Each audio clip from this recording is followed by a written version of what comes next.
a cargo de Jorge Secada. Jorge Secada es doctor en filosofía por la Universidad de Cambridge, especialista en Descartes y la historia de la filosofía moderna, así como en la ética y la filosofía política escolástica. Ha sido profesor visitante en la Universidad del Estado de Nueva York, Universidad de Santiago de Compostela y la Universidad Americana de Beirut. También ha sido jefe del Departamento de Filosofía de la Universidad de Virginia. Démosle un fuerte aplauso.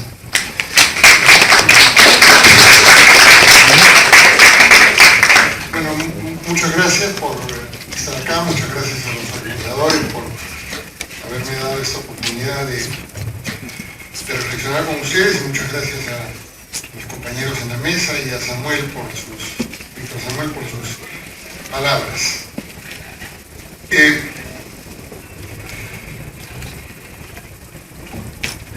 Sí, soy especialista en filosofía moderna. Hay gente que dice que soy especialista en filosofía moderna, y yo tomo eso como refiriéndose a una clasificación más o menos común, ¿no?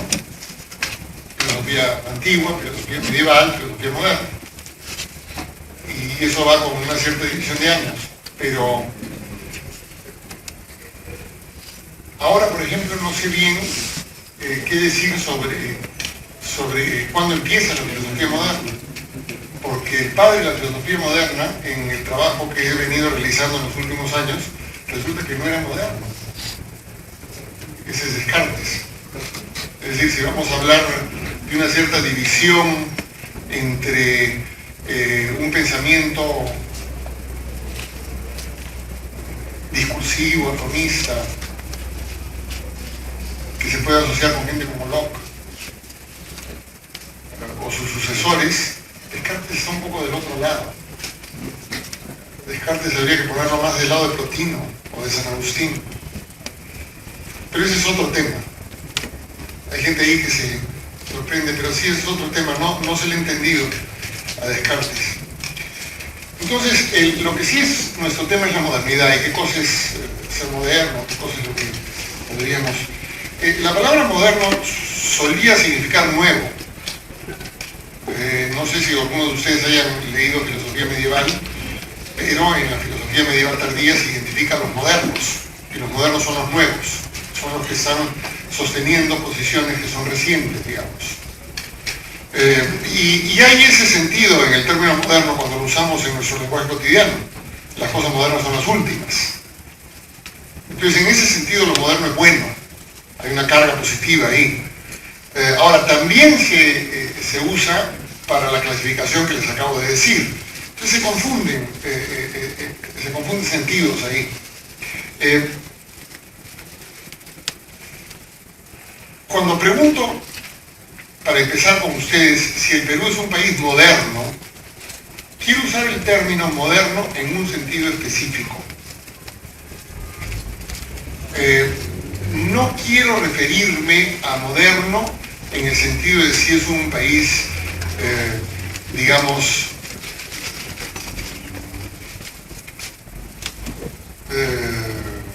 un país feliz, un país que está bien.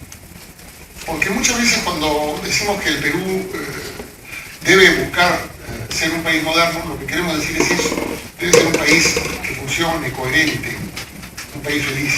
Ese es el segundo sentido que voy a usar de modernidad. Quiero empezar más bien con un sentido distinto, preciso. De acuerdo a ese sentido preciso, los modernos, y Descartes contribuye a eso, pero no es el primero, y más bien es un contemporáneo suyo, el que yo identificaría como más claramente moderno, que es Hobbes, y es un sucesor suyo como Locke, que yo diría es más claramente moderno. Y hay elementos de modernidad en gente que transita hacia Leibniz, y Leibniz es claramente un moderno en ese sentido. Los modernos son atomistas, o sea, hay una idea de racionalidad acá. Los modernos son gente que quiere explicar los todos y los complejos, descomponiéndolos en partes simples y las estructuras que juntan esas partes simples. Entonces, por ejemplo, la ciencia moderna es corpuscular. Y claro, Descartes no cree que hay partes simples de la materia, porque cree que todas se pueden seguir dividiendo al infinito.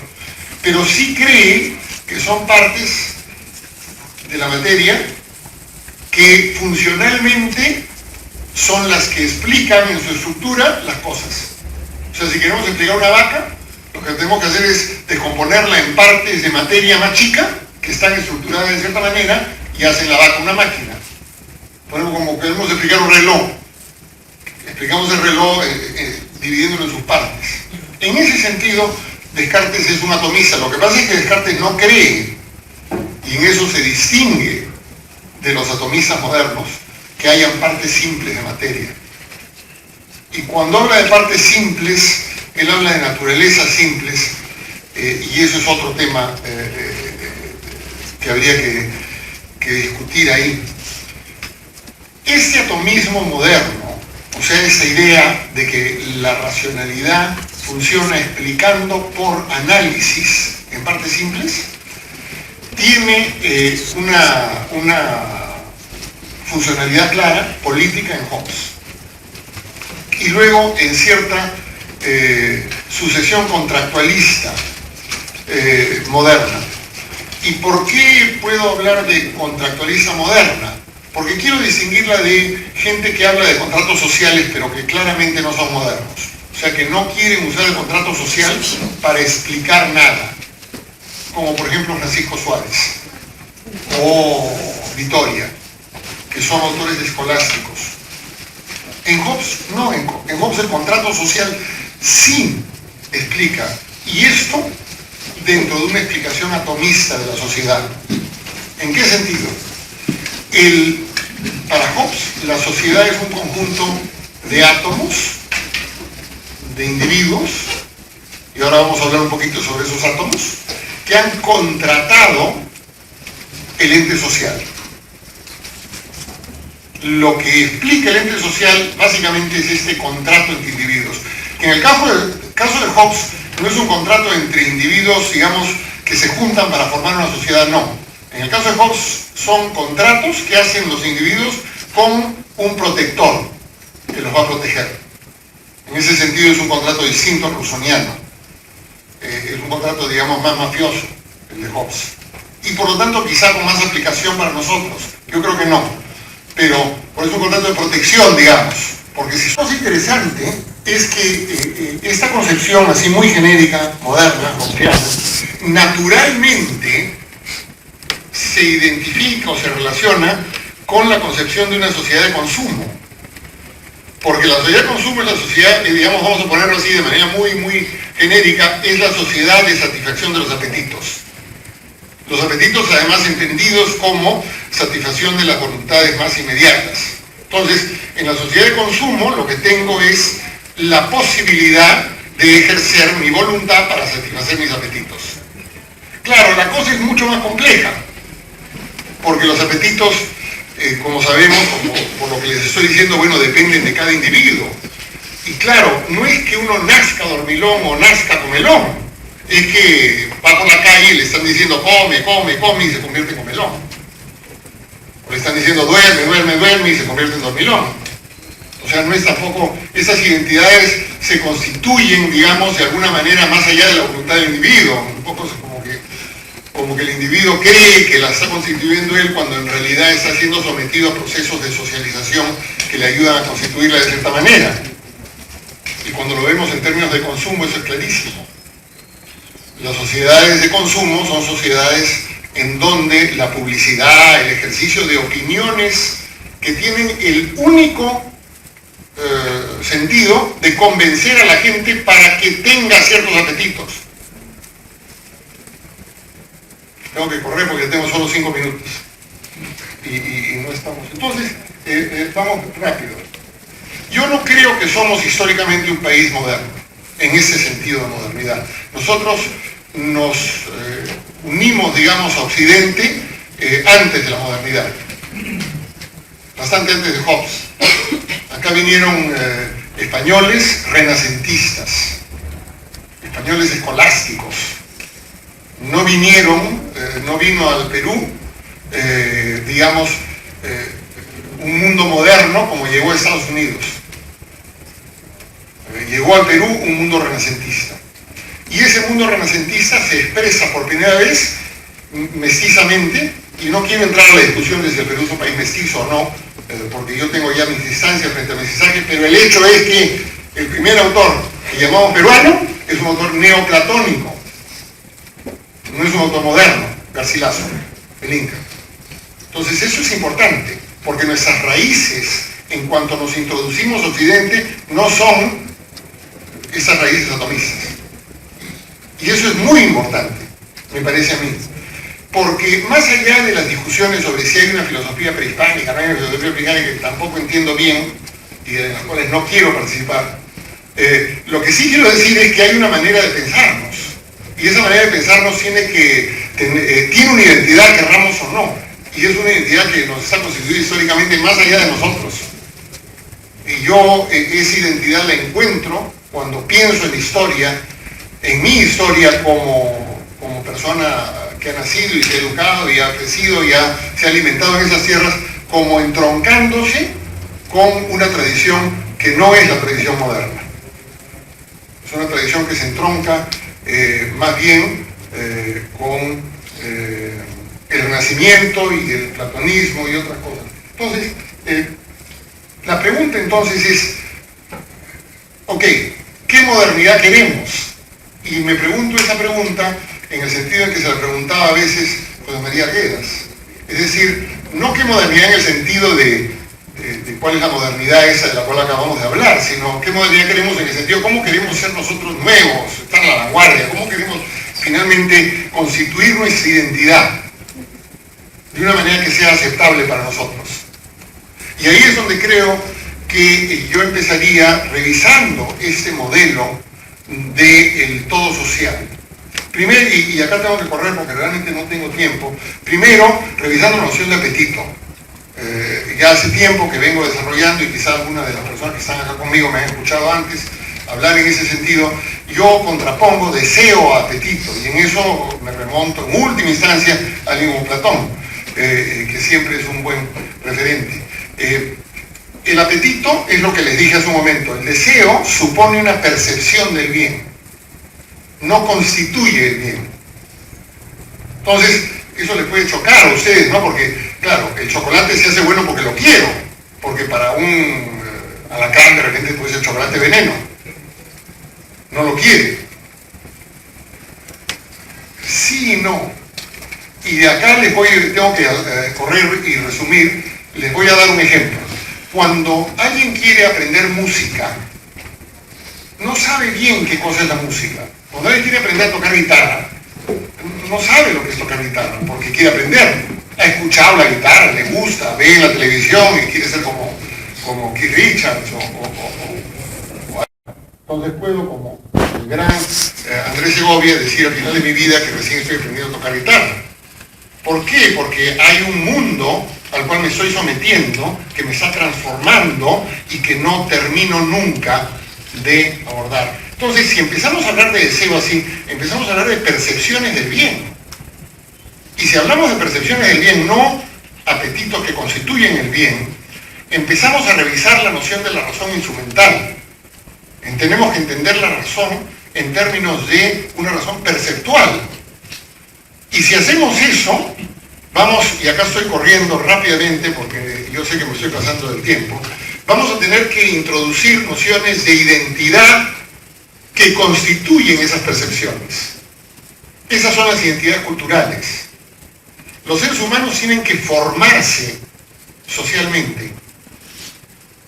No constituyen un todo social por ejercicio de voluntades, digamos, previas a la constitución del ejercicio no. Los seres humanos se constituyen como personas, como individuos, como agentes capaces de tener una voluntad en una comunidad con otros, que además informa sus percepciones del bien, de lo que vale la pena, del sentido. Es decir, ¿qué cosa es una cultura? Una cultura es un conjunto, es una forma de vida, es un conjunto de sensaciones, de sentidos, de percepciones del bien, de creencias, de disposiciones. No tengo tiempo para desarrollar todo lo que quería desarrollar, pero al principio, cuando tenemos esta concepción del individuo y empezamos a pensar en el Perú, en nuestro país, lo que descubrimos es un país que es un país humanamente rico, es decir, en donde esas percepciones son múltiples. Es un país constituido culturalmente por variedad de culturas, 400 lenguas, si incluimos todas las lenguas de la Amazonía, etc. Y por un encuentro irresuelto entre culturas que no se han asimilado unas a otras. Lamentablemente también es un país en donde las diferencias de poder en las culturas son enormes, y hay culturas dominantes, y hay discursos dominantes que buscan, digamos, imponer un sentido común, pero si descubrimos la riqueza del país, entonces empezamos a plantearnos en qué consiste la justicia en este país, y lo que vamos a descubrir, y como les digo acá, ya me han dicho que tengo solo unos minutos nada más, ya tengo que terminar, lo que vamos a descubrir es que a los principios de tolerancia y de equidad y de igualdad, lo que nosotros necesitamos contraponer es un principio de generosidad. Y de generosidad no significa ser caritativo, no, generosidad significa reconocer al otro, reconocer a la persona en el otro. Generosidad tiene que ver con género humano, tiene que ver con humanidad, reconocer la humanidad en el que es otro, en el que es uno, el que es radicalmente distinto a uno. Por eso a mí me parece aberrante que se produzca tanto en el Perú sobre tolerancia, porque ese no es nuestro problema. Nuestro problema no es la tolerancia. O sea, la idea de que, por ejemplo, el racismo requiere tolerancia es aberrante. ¿Realmente hemos pensado lo que eso significa? Decir que a la persona de la otra, al otro hay que tolerarlo. Para nada. Uno tolera las opiniones contrapuestas.